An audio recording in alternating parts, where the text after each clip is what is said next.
Hello, whisperers.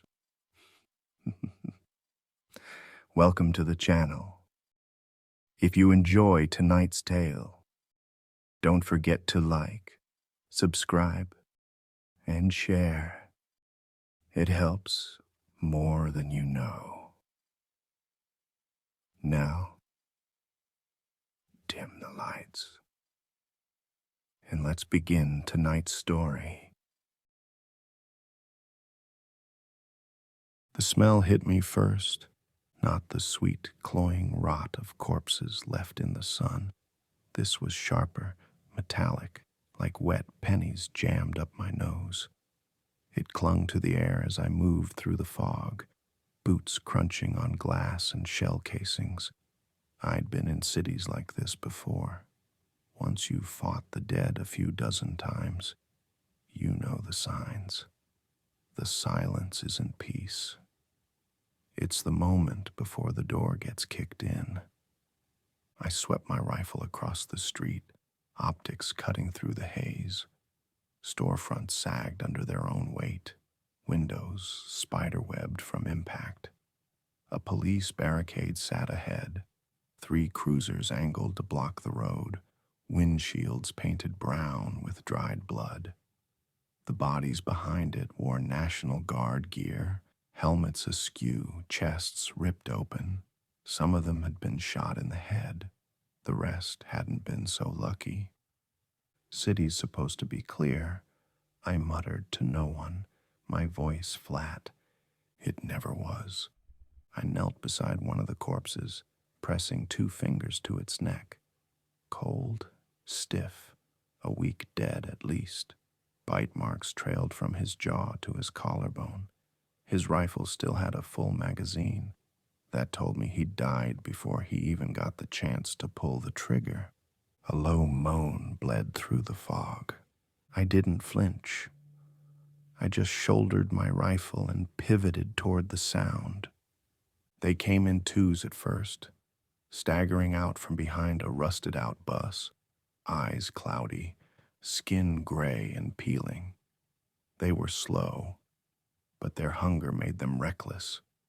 The first round took 1 clean between the eyes. The second lost half its skull before it hit the pavement, but the noise brought more. By the time the 5th came into view, I could hear dozens of feet dragging against asphalt. Shapes emerged from the haze, some missing arms, others with ribs punched through their skin. They smelled like graves left open in the rain. I backed toward the barricade, cycling my rifle methodically. Every shot was placed, eyes or upper nose bridge where the brain still sat behind thin bone. Every miss was a wasted second I didn't have. Then I saw it, the overpass. Concrete sides funneled the road into a tight choke point, perfect for thinning a crowd. I broke into a sprint, boots slapping the pavement, the groans behind me swelling into a chorus. At the base of the overpass, I turned and planted my feet. The first wave came hard. 10 in the lead, the rest bottlenecked behind them. I dropped the rifle to controlled fire, punching through skull after skull. When they closed the distance, I swapped to my machete. The blade bit deep. Rotten flesh gave way like wet paper, spraying black-red gore across my sleeves. I kicked one in the chest, felt its sternum give under my boot, then drove the machete through the top of its head. For a few seconds, I was just moving on muscle memory. Hack, step back, thrust, sidestep, repeat. The pile of bodies built up so fast that the ones behind started tripping over the fallen. That didn't stop them. Nothing ever did. I switched back to my rifle when I heard the second wave rounding the bend. More than 50 this time. Guess we're doing this the hard way, I muttered. I braced, exhaled, and started firing again. Skulls popped like melons, but for every one that fell, 3 more pushed forward. The air was thick with the stank of blood and gunpowder. My ears rang from the gunfire. My arms burned from the machete swings, but the line held for now. By the time my last mag was down to 3 rounds, the road behind the overpass was a carpet of bodies. Steam rose from the gore in the cold morning air. My breath came in short, hot bursts inside my mask. Then I heard it, not moaning this time, but the distant roar of hundreds. I slung the rifle, jumped onto the barricade, and climbed to the roof of a delivery truck parked beside the overpass. From there, I could see down into the heart of the city. The streets moved like they were alive, thousands of them, packed shoulder to shoulder, flowing through the grid like a river of rotting flesh. And they were all moving this way. I adjusted my grip on the machete. "All right," I said quietly. "Let's see how far I can get." The courthouse sat like a mausoleum at the corner of 5th and Main, its white stone walls streaked black from fire. A single flag still hung out front, shredded to ribbons.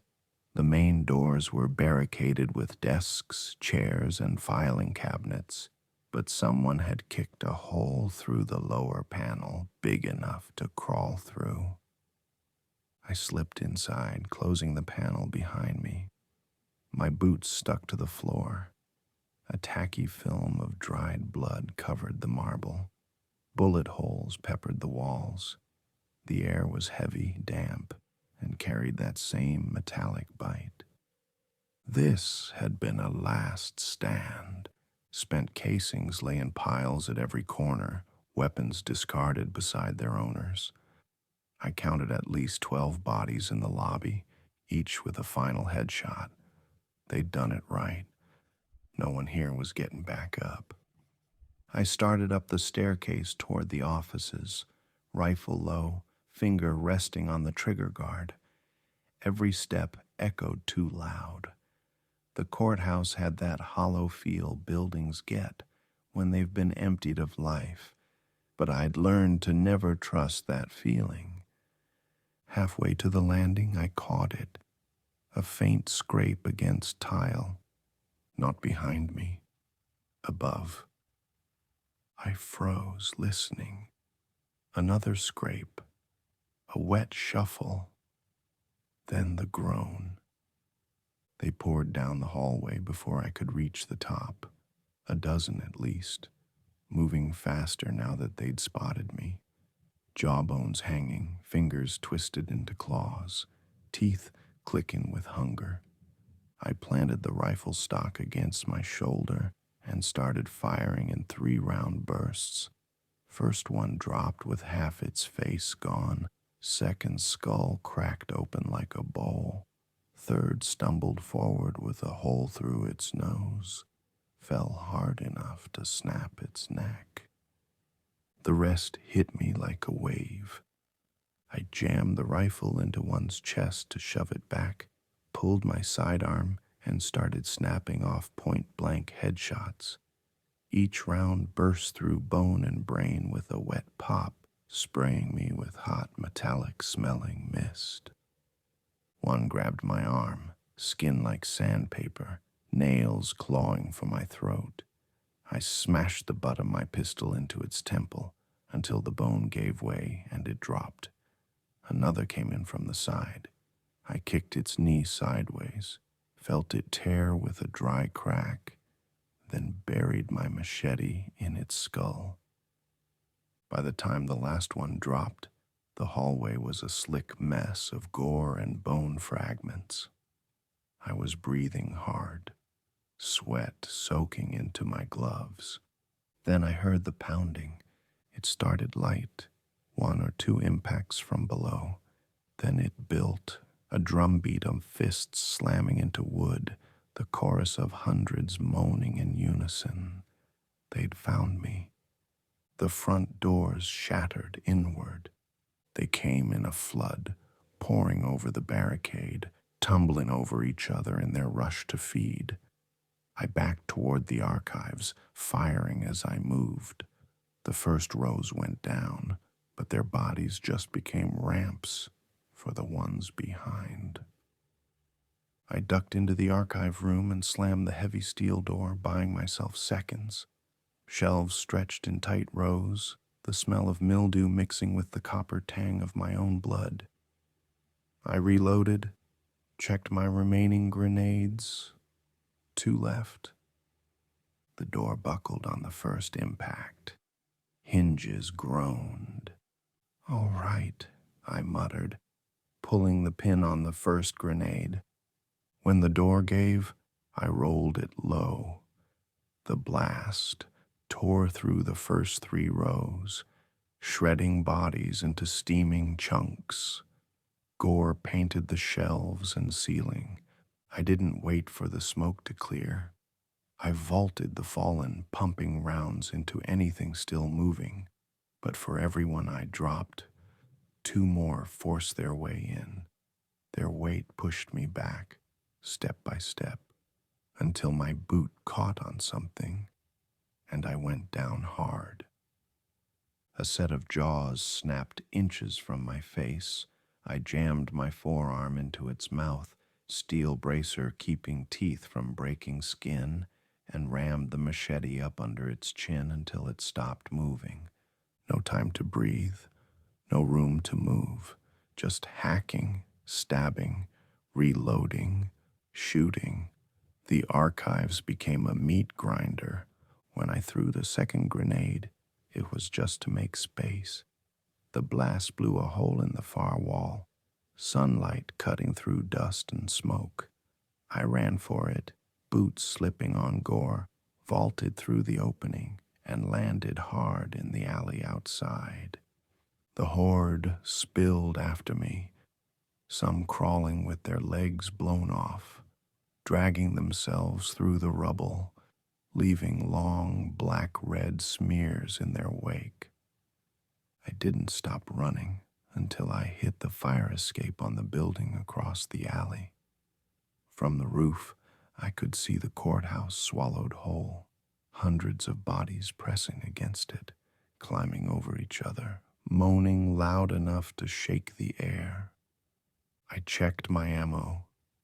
2 mags left for the rifle, half a mag for the sidearm, 1 machete, no grenades.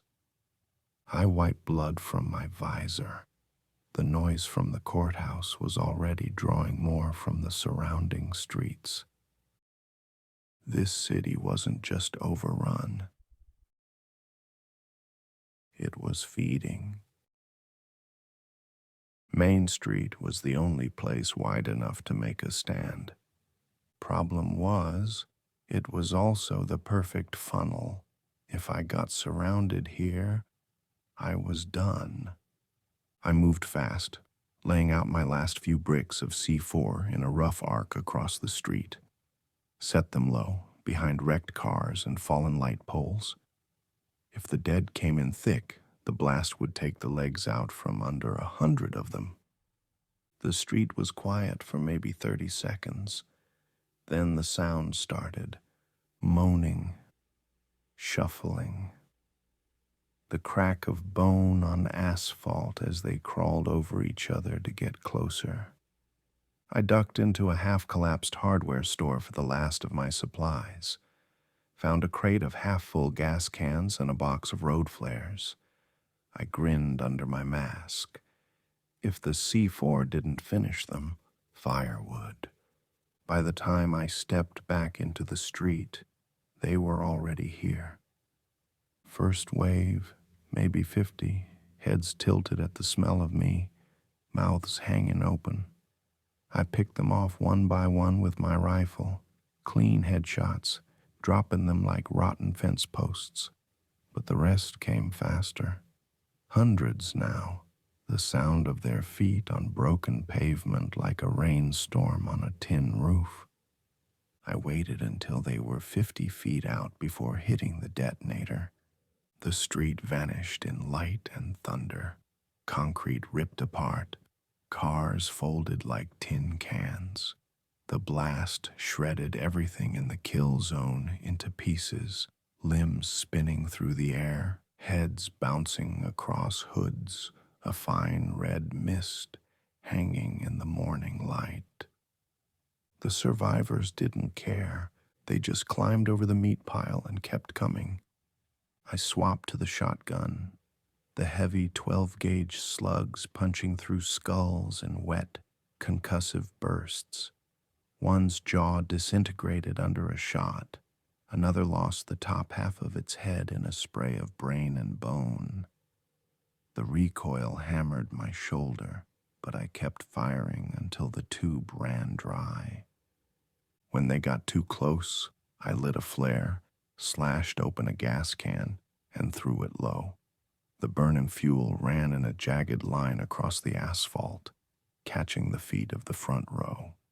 In seconds, the fire spread, black smoke rising with the smell of cooking flesh.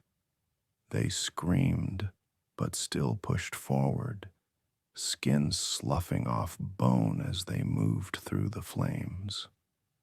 I fell back toward the gas station on the corner, tossing Molotovs into the thickest clusters. The bottles shattered, fire climbing their bodies, sticking to clothes, hair, and rotting skin. They burned like scarecrows, flailing into each other, setting more alight. It should have slowed them. It didn't. The noise was drawing them from every side street, hundreds turning into thousands, a tidal wave of bodies, all teeth and nails, moaning so loud my chest vibrated. I climbed onto the roof of a delivery truck, using the height to put rounds over the fire line. My rifle was hot enough to smoke. Every mag change felt slower. My arms burned, my hands slick with sweat and blood. When the rifle clicked empty for the last time, I let it drop and went to the machete. Up close, it was nothing but chaos, hacking through necks, splitting skulls, boots slipping on piles of guts. One grabbed my jacket. I spun, cleaving its head in half so hard the blade stuck in the spine. Another lunged low, biting air inches from my knee before I brought the blade straight down and pinned it to the asphalt. The fire was dying. The street was filling again. I could feel it. The fight was over. Not because I couldn't kill more, but because they'd never stop coming. My arms felt like they were made of lead. My breath came in ragged pulls, lungs burning behind the mask. I dropped to the far side of the truck, sprinted down the alley, and didn't look back.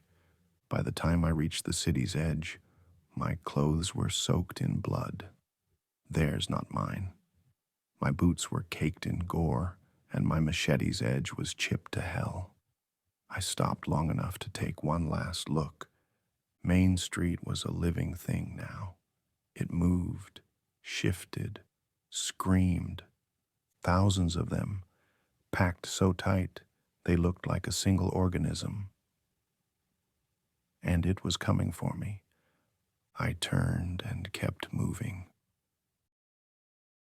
The city was gone. The dead owned it now.